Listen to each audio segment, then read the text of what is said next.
Many of the people in this room were born when Calvin Coolidge was president, America was 6 years away from the Great Depression, and silent movies were shown in lavish movie houses.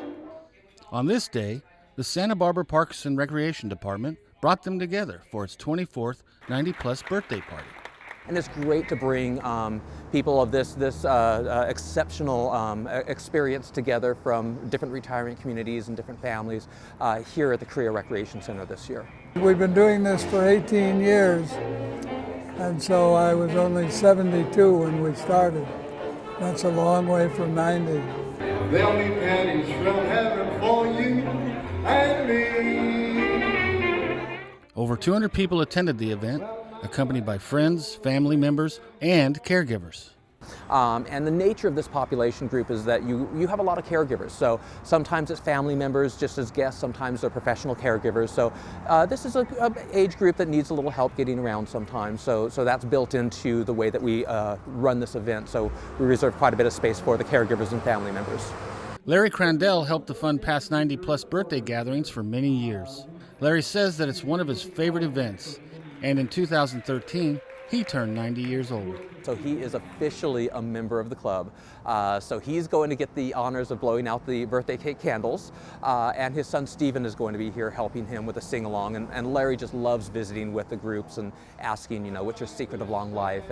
And Stephen helps with that as well. So the two father and son team are going to help us once again with the event, but this time we're having a special recognition for Larry.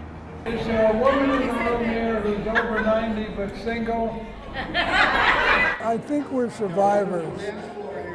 There are a lot of wonderful people who lived a full life, but it didn't continue until now.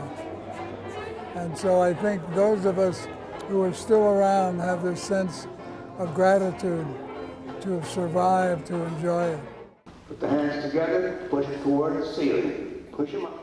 Experts say that interaction is key to longevity, and that keeping oneself involved and connected to the community is crucial.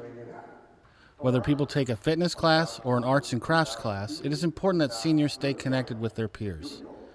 The Parks and Recreation Department is there to offer programs that facilitate participation for active seniors.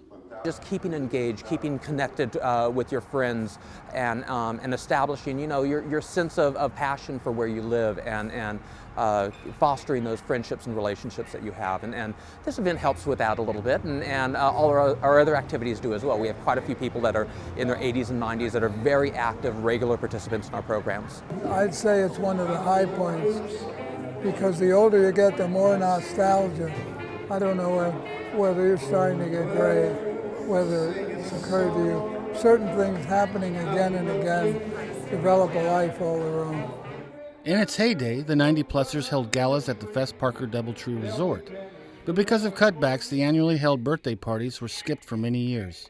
Recently, several sponsors have stepped up to make this year's event possible. And there's something about, having a full meal together. You get together, and that's kind of a sense of family, and it brings people together, and we're very happy that we're able to do this year with the help of many sponsors. The two main sponsors were Hub International and the Hutton Parker Foundation, and we have many other sponsors beyond that. Jason likes the fact that sitting in the audience are several familiar faces, rec users who have participated in various parks and recreation programs over the years. Well, it's great to see these people. I've worked in this building for over 20 years now, and I'm seeing some of the faces that came in here that were in their 60s, 70s, well maybe 70s, that are now in their 90s that are here, and it's just great to see them and reconnect with some of these people. Recently, the Creo Recreation Center was refurbished. It has a very special birthday celebration in 2014. This building is officially a member as well. This building is 99 years young. We're celebrating the Rec Centennial next year. When asked about his most impressionable memory, Larry had this to say. Yes, I think it was surviving World War II. I got shot down when I was 21 years old, but I landed in the ocean, and I survived, and life's been a long picnic ever since.